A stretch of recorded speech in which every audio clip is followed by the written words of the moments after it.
Target confirmed.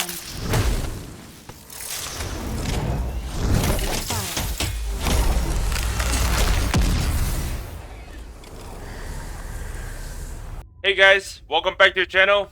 This is Modified Devil. We're doing another first Descendant video. Today we're doing one of the newer Descendant, HAILEY. I finally got her up. It took me a little bit, but I finally able to get her up to speed where I wanted to be. So we're gonna go straight right into it. So first, we'll look at the ability first. So first ability is Cryo Round. It's okay. It's not your most useful ability, but you know, it helps. Basically shoot some homing missiles. The good thing is you can use this while you're shooting instead of you have to stop. So it's not, you know, the greatest, but you know, it helps. Next one. Storm Stinger. Unleash your chill vortex around you, knocking back hit targets and firing a massive freezing beam in the direction of the crosshair. Now that is a great ability that we'll be using a lot in this build. As you can see, the freezing beam direct damage is skill power times 8,900%. So this ability does a lot of damage. So this is going to be your bread and butter when it comes down to killing bosses. So we'll focus on that a little bit more later. And then we have Cold Fury. Basically, when you turn it on, you can get up to 16 stacks, if I remember correctly. Yep, max stack 16. And at 16 stacks, you increase a lot of your firearm critical hit rate, skill critical hit rate, and firearm penetration, which that doesn't really matter in boss fight, right? But it lower your movement speed. And now, remember this. A lot of people didn't know, but your stack will go lower if you use any movement skill, like rolling or using your grappling hook. And the last thing is, when you are at max stack, your skill critical hit damage and your firearm critical hit damage goes up by 20%. And this will last till you run out of MP. So remember that. You have to shut it off if you really need to. If not, it will just drain your MP. And then we're going to go straight into your ult, Zenith. It's a really good, unique weapon because it helps restore MP when you're hitting weak point. So in boss fight, they have a lot of weak point. It'll be easy for you to restore MP. So that's kind of how you want to do it, right? You know, turn on your third ability and then use this to get some MP back while you're waiting for whatever is going on. Okay, and then there's your passive ability. Basically, the farther you are from the boss, the more damage you're gonna do. So the whole point of this HAILEY Descendant is that you want to be as far away from the enemy as possible, basically. And it's pretty easy to do in boss fight, but we'll go into that in a second. So that's the ability. And as we go through the skill module, we'll talk about how those gonna affect it. So I have two built for HAILEY: group and boss. And group, I wouldn't even say it's group. I would try to probably rename it to like dungeon, right?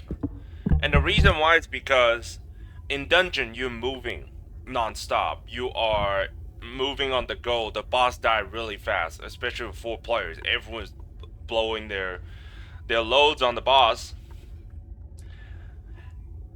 Anyways, so that's why in dungeon build you want to have a little it's a slightly different than the boss build. So let's go over it again. In my past video, this slot, whatever you like. That's my personal thing. I enjoy certain ones, so I put this one on. If you like the other ones, go for it. It doesn't matter, in my opinion. You know, you can have all these different ones. At the end of the day, doesn't matter. So that's my personal opinion. But if you guys like certain ones, be my guest. So first of all, as you guys remember, most of the ability scales with skill. Their scaling is skill power times 9,000%, 4,000%. This one is 3,000%. So that means that we could kind of take some of the skill modifier off. So the percentage is the modifier, and the skill power, of course, is your skill power. So we could, afford to lose a little bit of skill modifier. So a lot of the stuff in the dungeon build is what we're focusing on. It's kind of like more utility than modifier. So first one, spear and shield, increase skill power. Because we already have so much modifier, we don't need more modifier. We need skill power, right? So defense plus 89% and skill power plus 8.1%. So increase more damage on your abilities. All of your abilities scale skill power, and most of them multiply by 3,000%. So you don't need much. Okay? And then chill specialist. You want to increase your chill skill power. Like I said, most of your abilities have tons of skill modifier already.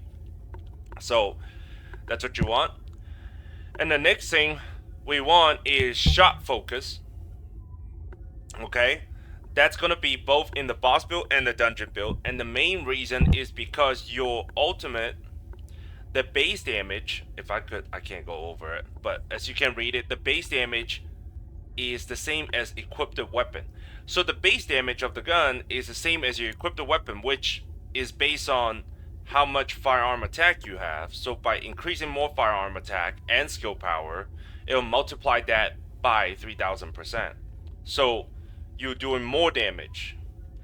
So that little bit of 15% skill power modifier is insignificant compared to increasing your firearm attack overall by 15%. And next one, well, I'll talk about two because that's just gonna go with everything. Front lines and emergency measure.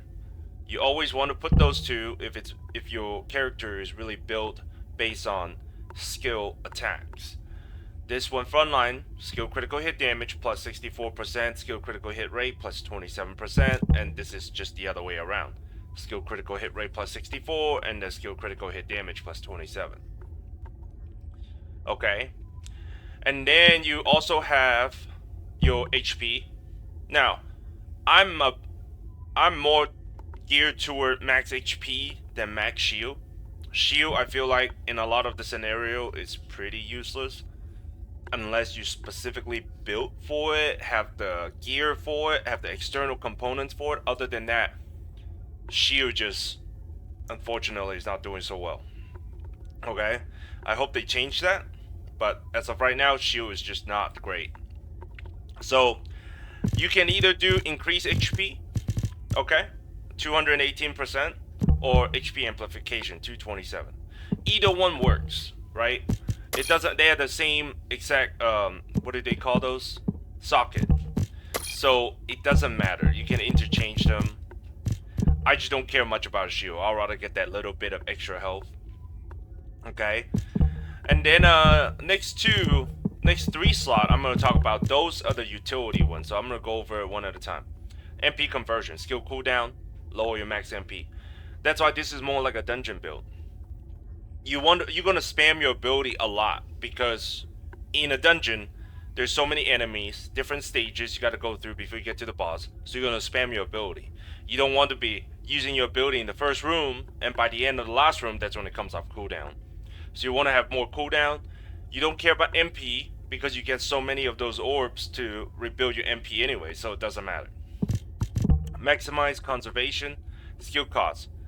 Your third ability use a lot of mana when you turn it on, so this is going to help you a lot. And again, skill power modifier, we don't care about that. We want more skill power instead of skill power modifier. So I'll trade off that 20% for an extra 35% skill cost decrease so that we could use our ability more often. And last one, skill cooldown. Same concept of MP conservation, conversion. Excuse me. Because you just want to spam your ability. You want to use your freezing beam, your sniper, your cryo round as much as possible as you go through the dungeon, right? So that you can help out in the dungeon kill as much as possible, especially when the dungeon, if they have like the final boss have like 3 stages, you want to use it on the first stage, and by the time you hit the second stage, your ability is off cooldown. So that's a big thing. Now, that's the dungeon build. So that will help you. You have that spear and shield and HP amplification to help you survive a little bit. Alright, next we're gonna go into the boss build. Okay, and there's a little bit of twist, and I'll go into that in a little bit. So the only difference is you still got spear and shield. We need as much skill power as possible. Shield specialist, shot focus, frontline, emergency measure, HP amplification. Same thing. The next thing is nimble fingers. Okay. Now we want to have as much damage as possible, so we are trying to not use as much decrease skill power modifier as much as possible. So the only one we have is from shot focus. But in the boss fight, you also want to have a little bit of cooldown, so you can, hit the boss. Depends if you're going solo or you're going with a group. If you're going with a group, the boss is going to have more defense, more health, so you want to have a little bit of cooldown to help out, so that you can use your ability a little bit more. And then next, glacial, increase chill skill power. Okay, I don't care much about the critical hit resistance. I just care about the chill skill power. We want more chill skill power. Okay. Skill concentration. Now, there is the twist. Okay, and I'll go over it right now. My reactor has the stats skill critical hit rate plus 30.2%. Okay, and the only reason why I could build the way I built, it's because I have that 30.2%. You have to have at least 30%. So if you guys are farming reactor, you want to get that skill critical hit rate, and now I'll show you why. If we unequip this, I don't know, just equip wait, this is a skill crit. Oh, dang it, that one has. Let's do this one. Okay. We will turn on our V, which increase skill critical hit rate. Okay. And if we do not have that extra 30% on the reactor, on the skill critical hit rate, at max stack we will not hit 100% on skill critical hit rate, and we want to have 100% on this. And so if you equip this, oh, hold on, gotta turn it off. If we equip this, come on, there you go, and turn it on, we will reach skill critical hit rate to 100%. Now, there is a second option. Okay, there is a second option. You could put skill insight on that slot instead of glacial. So that would be the only changes you can do to make it 100% skill critical hit rate. But I prefer to have more skill power, so I was farming a lot to get that extra 30% skill critical hit rate. So that's the little twist that you have. So if you don't have that skill critical hit rate bonus stats on your reactor, then you're gonna have to use skill insight. That's the only downside. And then next we're gonna have, well, I already talked about skill concentration. The next one I'm gonna use is the dangerous ambush. This is more for Colossus fight, and Colossus, most of the time I'm not really targeting you, and only targeting the other one, like the bunny that's going to be running around circle and be around the boss. So while they are focusing on the bunny, bam, extra 24.9% skill power when they are not hitting you. So this is fantastic for Colossus fight. Not great for soloing, it's more for group. So that's the only downside, right? And then that's pretty much it for the boss fight. We maximize our skill critical hit damage as much as possible and skill power as much as possible to help out. And now we're gonna go into the weapon. I'm using the Afterglow sword, and I'll make a video about how I build my Afterglow sword later. But I'm gonna be honest, Afterglow Sword is not the best weapon for this build. The best weapon is, if I could show it, is the Piercing Light. Because Piercing Light has the highest base damage in the game. And when you and since our ability is based on the base damage of your weapon, by having Piercing Light, you're gonna do more damage with your unique weapon than Afterglow Sword. But I personally like Afterglow Sword, so I went with the Afterglow Sword. So that's the only difference. I'm leveling up this gun, so it doesn't matter. And the last thing is whatever gun you use to do boss fight, rather it be Thunder Cage, Python, Enduring Legacy, whatever it is. Because if you run out of ammo on your sniper, you want to have a backup weapon to shoot the boss. In case your ability is on cooldown or you haven't killed the boss yet, you want to have a backup weapon. Alright? And it's great because since your V also increases your firearm critical hit rate, you can reach 100% really quick. So our Enduring Legacy is at 100% already, and critical hit damage is 7.24. That is really good. So just because your ability down is on cooldown doesn't mean that you cannot do damage. Your V is going to help you. Your third ability is still going to help you a lot on dealing a lot of damage. So now we're going to go into our ability, our reactor and external component. I already talked slightly about the reactor. You want chill singular, because if you look, your ability is chill singular, and I'll show you guys how to do this combo in a little bit. Okay, so you want to get a reactor that's chill singular. I got skill cooldown and skill critical hit rate, but I think that personally the best would be either chill skill power ratio or singular skill power ratio, and then you have the skill critical hit rate. I think that that's the best, because you want to do more and more and more damage. Okay, let me equip my gun so you guys can see the actual buff. 27,000 skill power on my fourth ability and my second ability. That's your two damaging abilities, so that's what you want to focus on. And we're going to go into the external components. I'm not going to talk about too much about the bonus stats, but if you guys want to look while you're checking it out, you could. But I'm talking about the set effects. Again, skill power. Not the modifier, just skill power. That's a big thing with HAILEY. My first and fourth set effect is the chill skill power plus 6.2%. Fantastic. Next, pretty straightforward, nothing really else to talk about. Next one, I'm deciding to use the rare one instead of any of the ultimate version of it, because this set gives you skill power and firearm attack.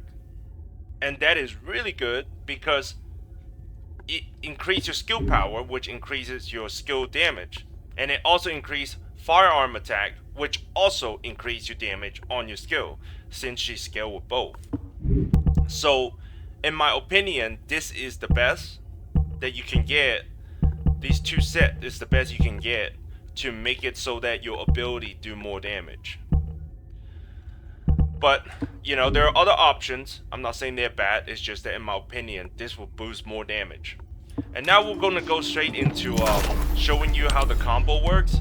It's pretty easy. Especially, we'll just do one. Especially in a Colossus fight. And as you saw in my Afterglow Sword, I have bonus firearm attack versus Colossus. So it will actually do even more damage. So let me make sure I replenish, and then this is how it works. You turn on your V before the fight starts, and while this stupid Colossus boss doing their, you know, transformation, you want to get your stack to 16, and at 16 you have 100%. Then you turn on this, hit a headshot, turn it off, turn on your C. Oh, it didn't crit. So remember about every enemies have some type of crit resistance, so that's kind of the problem, right? So again, Aiming at target. wait for it to go to 16 stacks. I'm gonna try to see if I can get a crit on this. Turn it off. See? Stand by. 12 million. Almost 13 basically. So of course the further you are, the more damage you're gonna do. But your fourth ability don't have really a range. But your second ability had a range. So you cannot be too far. Okay? So you gotta be careful. Sometimes it might not hit the boss because you might be a little bit too far. But that's the combo. Turn on your B, turn on your Z, wait till it get to 16 stacks, you know? Bam, and then turn and use your C ability. You see how the cooldown is pretty high? And in a Colossus fight, you know? Normally, after you do all that stuff, the boss is gonna go to immunity. So that's a perfect time for the ability to come off cooldown. But if you didn't have that extra cooldown reduction, you're still going to be on cooldown by the time the boss come off immunity. So that's why I added that, because that's what I experienced. And I always like, okay, now I'm just stuck. I'm just sitting here waiting for my ability to come off cooldown, or I have to shoot down my Enduring Legacy, which is not a bad idea. So yeah, but that's HAILEY, guys. I really enjoy HAILEY. I think she's going to be my boss killer instead of Bunny.